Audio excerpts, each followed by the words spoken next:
Hi everyone, my name is Samantha and welcome to my YouTube channel, Sewing in Switzerland.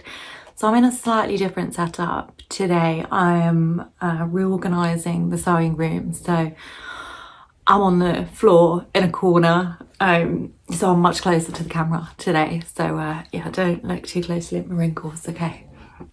So today is a personal one, really. I just wanted to give you an update on Team Potatoes and how Spud is doing since the cancer diagnosis. So if you missed the last video, she was diagnosed with a mast cell tumour that has since been removed. Unfortunately, within 24 hours of the tumour being removed, a new one appeared. That's her running down the stairs now to con my husband out of some chicken, I think. So yeah, a second tumour appeared, which was very unusual, apparently, according to the vet. So we've been referred to the oncology department, so we're just waiting for the appointment to come through, but they want to start her on some pretty aggressive chemotherapy. From what I've read, I put a full face of makeup on to try and deter myself from crying. So yeah, ignore the kind of the deep breathing over here. So we're waiting for the oncology appointment, but from what I've read on the chemotherapy is that it looks really invasive and very difficult for her. We're waiting for a full body scan because obviously if it's spread throughout her lymph nodes, there might not be a reason to do the chemotherapy. But if it is just like a localized couple of tumours, then perhaps the chemotherapy would be successful and then she would go on to continue living a happy, healthy life. So we're just waiting for more answers, but I just wanted to kind of give you an update as to why I've been a little bit quiet as well. It's a lot to take in. So from what I've read about the side effects of the chemo in dogs is that you have to quarantine them. So she would be in a separate room with me for 6 months.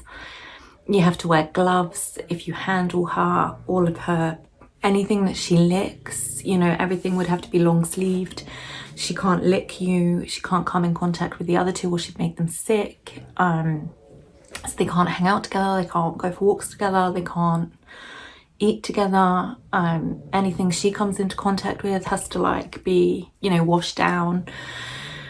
So her and I would have to sleep in the sewing room for 6 months and my husband would have to kind of take the other two. So it's almost like a pandemic situation again for self-quarantining. So I don't know, we're gonna see how it pans out. If anybody has gone through chemo with their dogs, I would be very keen to know what you think about this. Here she is. I will just raise her up to say hello. So she's got this scar, I'll just cover it up,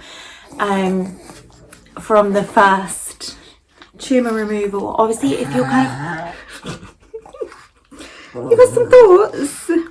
If you're familiar with pugs, they lick everything in sight. They'll lick you, they'll lick anything they can, they'll lick the floor, they'll lick the air. They love to give kisses and they love to lick. So she would have to be kept completely separate and it would have to be monitored because apparently anything that they lick has to be very heavily washed or decontaminated. So yeah, that's the update on Team Potatoes and on Spud here. So if anybody has any tips for stress relief, I would very gratefully receive those. I actually want to get back into running. I used to be very, very into running, especially like not for weight loss, but for my mental health. And the last time I went for a run, it kind of put me off. I'll tell you what happened. So I was going for a run and there was I passed a man in his, I literally only saw him for like a few seconds, maybe like 30s. And he started clapping, like full on, like not I don't think sarcastically, like you know, well done, go go go type thing. And it kind of just made me feel really uncomfortable, because who does that? I'm out for a run, I'm working out, I want to be left on my own, I've got my headphones in. It felt very invasive, and also there's this kind of common misconception that if you're working out, you're doing it for weight loss. Mine is just literally for my mental health, for stress relief. So yeah, it just made me feel very seen, very kind of looked at, very uncomfortable when I'm trying to just do my own thing and chill out. So Stock has some very strong opinions on where she would like to be. So hopefully you had that huff of resistance then. So yeah, he was just super rude, and I think he was trying to be nice, but when you're a woman out exercising on your own, I mean, it's very safe here, don't get me wrong, but to be acknowledged by, especially by a man, if it had been a woman, I would have been like, yes, go on sis, you got this, you know. But when it's a man doing it to a woman, there's boundaries that they need to respect, and I feel like that was really disrespected, and it just made me feel very uncomfortable, very nervous to go out for a run again, to go out on my own and exercise. So I'm trying to get over that and just start going again. So I've got like my running clothes, I'm ready to go.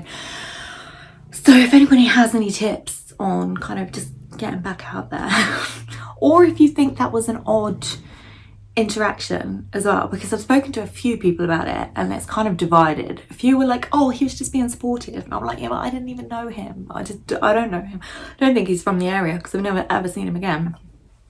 So yeah, and yeah, oh, he was just being like, oh no, I don't want some stranger that I don't know, especially a strange man, to try and be nice to a woman on her own with headphones in, out running. I don't think it's appropriate at all. And some other people felt like I did, you know, yeah, that's crossing a boundary, absolutely. So I would love to know what you think, and if I am blowing it out of proportion, and if I'm not, do you have any tips for kind of just getting back out there? Because I need to get my stress levels in check with team potatoes here. So that's my update for you today. I hope that you're all keeping well and having a really great week so far. I will see you all very soon. Thank you so much. Bye bye.